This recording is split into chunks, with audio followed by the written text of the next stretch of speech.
Kesultanan Samudra Pasai. Samudra Pasai merupakan kerajaan Islam yang muncul seiring dengan runtuhnya kerajaan Sriwijaya. Kerajaan Samudra Pasai didirikan oleh Muarah Silu pada tahun 1267 Masehi dan terletak di muara Sungai Pesangan di daerah pantai utara Aceh. Setelah Muarah Silu masuk ke ajaran Islam, ia mengganti namanya menjadi Malik Al-Saleh dan menyandang gelar Sultan. Pada masa pemerintahan Sultan Malik Al-Saleh, ia didatangi oleh musafir asal Italia yang bernama Marco Polo. Melalui catatan Marco Polo, maka dapat diketahui bahwa Raja Samudra Pasai bergelar Sultan, dan kerajaan tersebut dikenal sebagai Kesultanan Samudra Pasai karena menganut ajaran agama Islam. Kondisi ekonomi Kesultanan Samudra Pasai sangat bergantung pada kegiatan perdagangan. Diketahui bahwa letak geografis Kesultanan Samudra Pasai sering dilewati oleh pelayaran dan perdagangan internasional melalui Selat Malaka.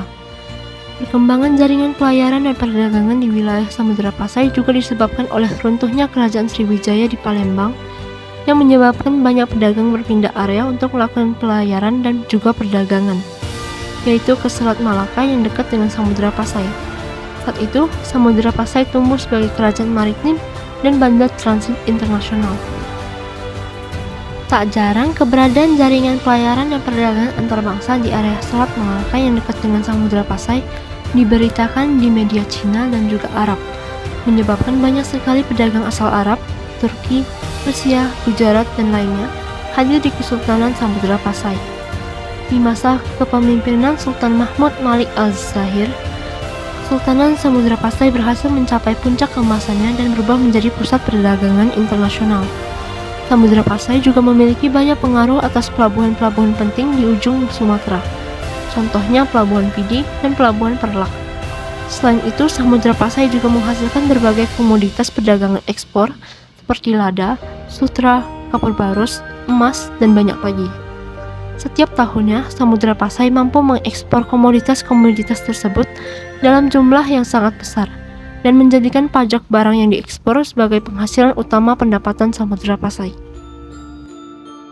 Sebagai kerajaan Islam, pemerintah yang memerintah Samudra Pasai selalu bergelar Sultan. Hal ini dikarenakan bahwa banyak masyarakat zaman dahulu yang menganggap Sultan adalah seseorang yang sangat dihormati oleh rakyat, karena tidak hanya pandai dalam memimpin pemerintahan, namun juga pandai dalam menjadi pemimpin agama. Adapun pemimpin terkenal bergelar Sultan di Samudra Pasai adalah Sultan Malik Al-Saleh, atau pendiri dan pemimpin pertama Kesultanan Samudra Pasai, dan Sultan Mahmud Malik Al-Zahir, atau pemimpin yang membawa Kesultanan Samudra Pasai ke masa kejayaan. Kesultanan Samudra Pasai juga telah membangun hubungan diplomasi dengan negara luar sejak pemerintahan Sultan Malik Al-Saleh, yaitu dengan negara Cina. Hubungan tersebut juga dijaga dengan baik oleh Kesultanan Samudra Pasai dengan mengirim utusan ke Cina. Tidak hanya negara Cina, diberitakan bahwa kerajaan Samudra Pasai juga menjalin komunikasi dan hubungan diplomasi dengan Kesultanan Delhi, India. Menurut Tom Pines, seorang ahli obat-obatan asal Portugal yang pernah tinggal di Malaka, kehidupan politik Samudra Pasai mengalami kemajuan pada saat Samudra Pasai mengadakan hubungan persahabatan dengan Malaka, bahkan mempererat hubungan tersebut dengan pernikahan. Kehidupan sosial di Kesultanan Samudra Pasai dipengaruhi oleh agama Islam yang menyebabkan banyaknya masyarakat yang menganut ajaran Islam dan menjunjung tinggi nilai-nilai keislaman.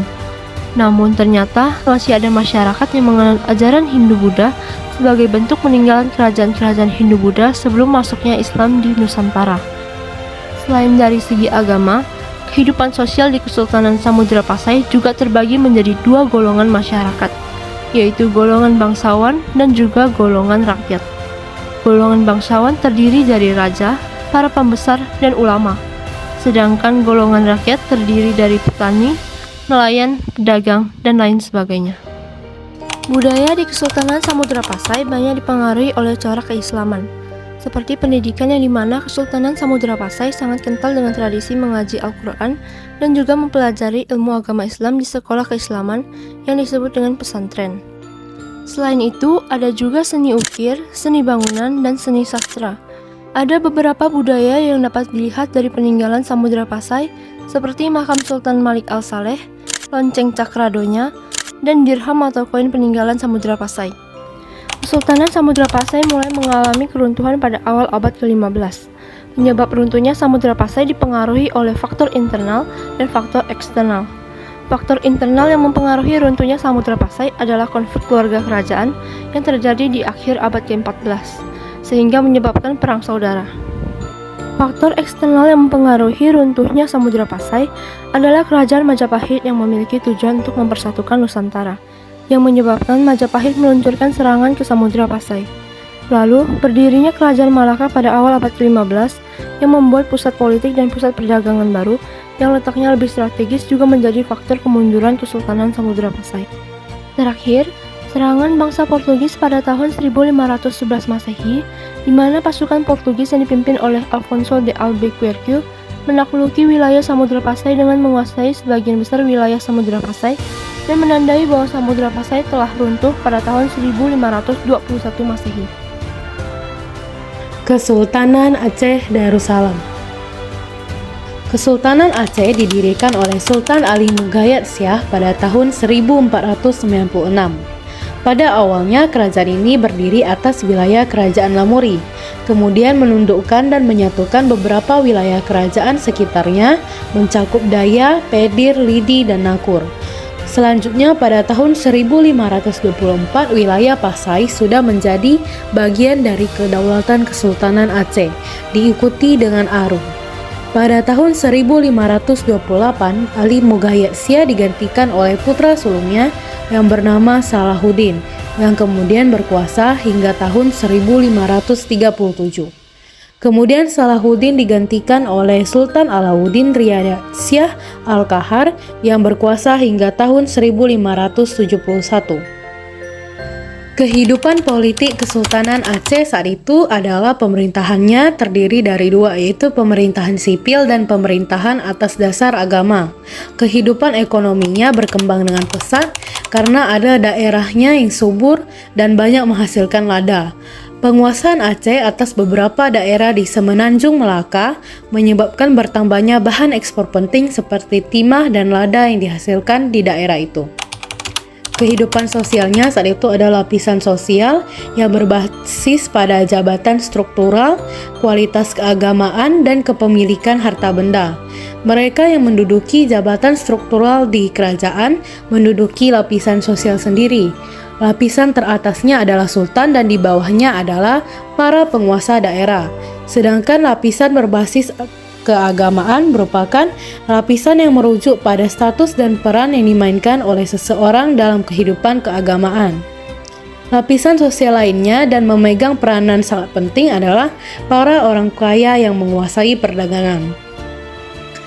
Untuk kehidupan budaya, Aceh sering disebut sebagai negeri Serambi Mekah karena Islam masuk pertama kali ke Indonesia melalui Aceh.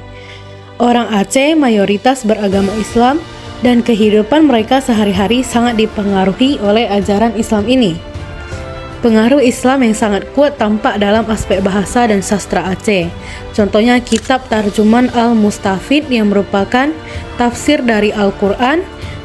Ini menjadi salah satu bukti bahwa Aceh sangat berperan dalam pembentukan tradisi intelektual Islam di Nusantara. Dan karya sastra lainnya seperti Hikayat Perang Sabi merupakan bukti lain kuatnya pengaruh Islam dalam kehidupan masyarakat Aceh. Keruntuhan Kesultanan Aceh Darussalam disebabkan oleh beberapa faktor, seperti perpecahan internal kerajaan dan Belanda yang ingin menguasai Sumatera. Pada akhirnya, Kesultanan Aceh Darussalam runtuh pada tahun 1903. Kesultanan Malaka.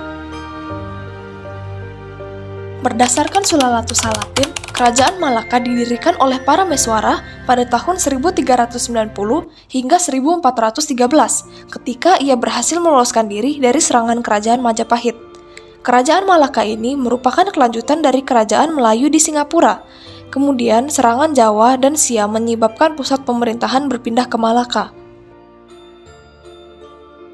Masa kepemimpinan pada Kerajaan Malaka berlangsung dengan sistem politik yang didasarkan pada konsep Islam, di mana nilai kedamaian lebih ditekankan untuk memperoleh keefektifan dalam penerapan kebijakan.